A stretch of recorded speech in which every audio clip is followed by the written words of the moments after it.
Hey everyone, welcome to this new webinar, and we're talking about how we maximize in-season training because I think there's a lot of misconceptions about what you need to do during the actual season, and I see a lot of mistakes over the last 25 years. I've seen quite a few, made quite a few myself. So just bringing you sort of my knowledge on what I would do in season. So let's dive in. So we've got rules of in-season training. First off, in-season training is vital. Okay, it really is, and it gets missed a lot. So many times we're on chats with players, and they say, "I just want to train up to the season, and then that's it." But if we get to the season, then stop. Everything that you've gained, you're going to start to lose. And when we talk about gained, a lot of people's connotations go to just strength and things like that in numbers. I mean, that's one side of things, but for us, it's about the whole movement process and things like that. You don't want to be getting to a certain level and then everything's stopping. That's sacrilege. We need to be keeping going during the season, understanding what we need during the season, which is what we're going to cover here, and how much. Okay. So we need to understand the how, the why, and the what to do. Otherwise, it's just 6 months wasted. You could do a lot of work for 6 months. We see so many people working really hard for 6 months. Most of the guys doing the wrong things. Then get to the season, they've put a load of strength on, they've put a load of power on, get to the season, it drops off. So that by the time they get to the end of the season, they're in a pretty poor spot, if even they do get to the actual end of the season. Okay. So if we look at this, we've got off season and in season. So, what are the hierarchy of needs? For off season, as we know, movement trumps everything. We need to get the body moving well, then into stability, then into the power, then into aerobic, and then into bowling. Now, everything goes into the bowling, but it's not the number one thing for the first half of the winter. That's about getting the bowling ready. In season, everything changes. The bowling is the most important thing. That's what we're doing it for. We cannot forget this. And it's so important to remember that everything we're doing is about improving your bowling, getting quicker with bowling, being able to bowl more consistently, and being on the park. That's the key here. Okay, so if bowling's not the number one thing in the season, we're getting it wrong. Then we're still going into movement, then into strength, then aerobic, and the last one is plyometrics. Okay, because again, bowling's the most plyometric thing we can do. So we need to understand these simple concepts of what the most important things are and what the least important things are in terms of how we go about training in the season. So, not all in seasons are the same. Okay. So, number one metric that we always use in the season to look at training is how many match overs and how many training overs are you bowling per week. That has to be number one. So what is your, and we've done videos on sort of bowling workloads as well, which you can go and watch on this. But what is that number? Everything else that you do that week needs to be almost a reaction to that number. So what we used to do when I was with the pros is look at the total, what with the chronic workload, so how much they were doing per week and for the last months, but day to day as well.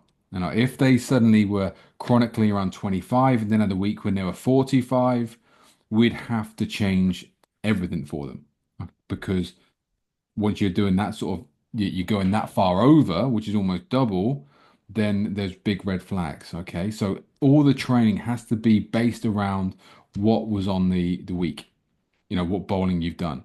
So, if the load is high, then training has to reflect this. We cannot be in a very high load cricket situation where you're bowling lots of overs in training, in the game, and then expect that the rest of the load can be high as well. You can't burn the candle at both ends, so to speak. It will catch up with you. A lot of the stuff we do is about keeping players on the park. We can't do it if we're not being smart. And if we're overtraining, then that's not being smart. The same as undertraining, you know.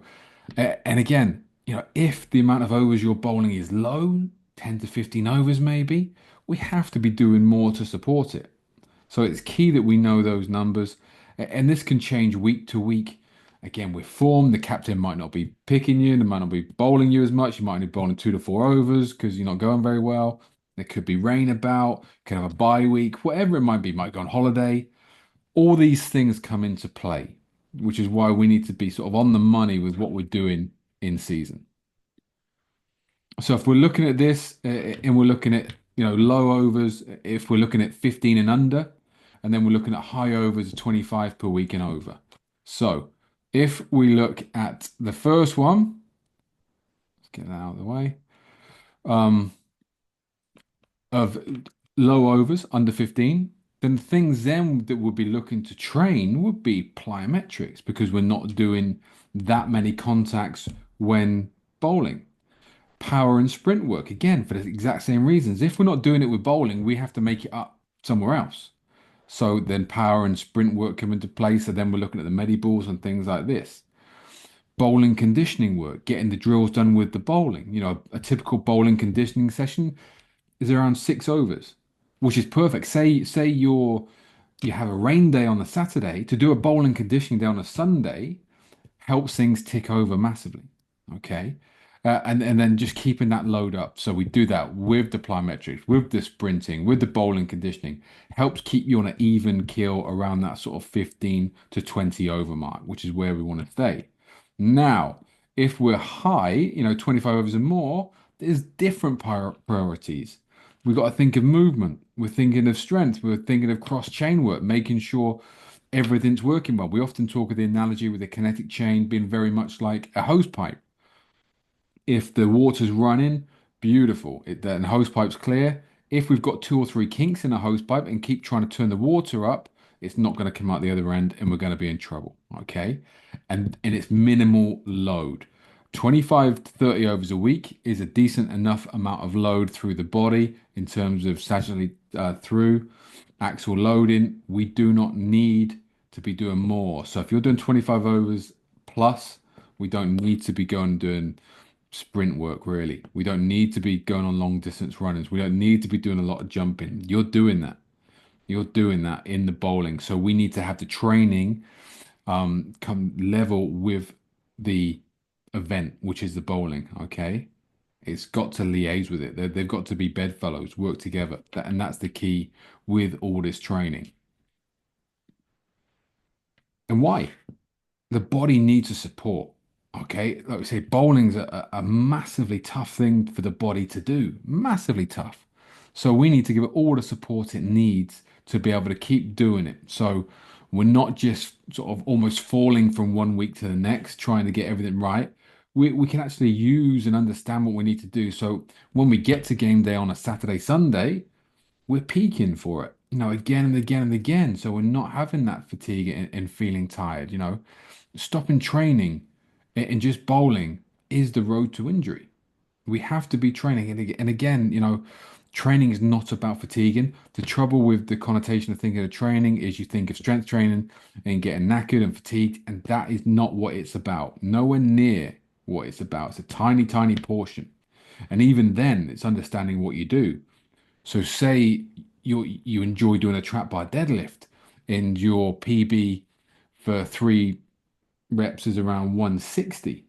You can do sort of 3 lots of 3 of 140 and keep all your strength easy and not be fatigued.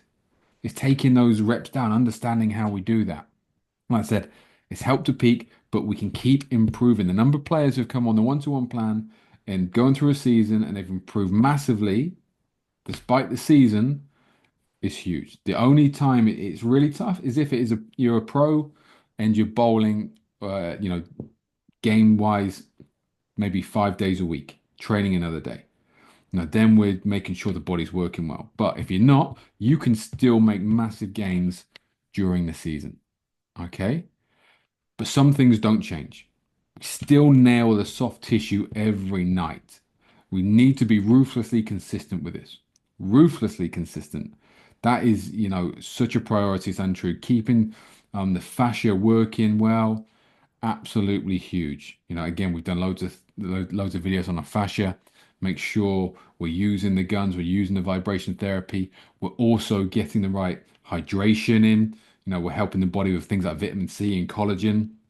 making sure the nutrition's right, and that's huge to keep going.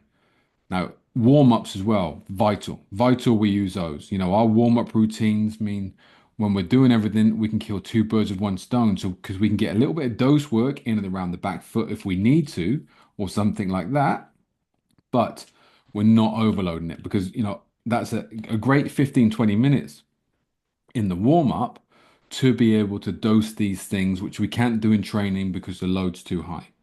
Okay, so make sure you nail the warm up. Don't get in the habit of just doing the lap and the stretch. That is the road to ruin for the body. Okay, don't start something completely new. So don't be halfway through the season. Think, I tell you what, I'm going to do a completely new training plan now and start lifting heavy. It's going to absolutely crucify the body. Don't do it. Okay, you're going to be in bits all the time and you don't need it. We need to be helping the body, not going against it. And also regularly assess where you are. Okay, where's your body? How's your action looking? Every week at Worcester with the boys on a Monday or the day after the 4 day, we'd reassess to see, right, where are you? What do we need to do this week? And you can do it as well. If you've got two or three of the movement screens that you regularly fail, you struggle with, just keep checking in on them every week. Do it. It takes 2 minutes.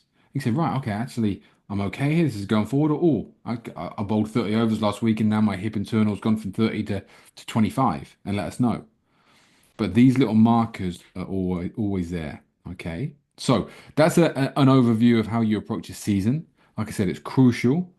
Don't think it's a season so I can't train. You can train. You just have to train smart and take all these factors into consideration, which, being on the plan, we do for you. Okay. But it's just for your information as well. Okay. Great stuff.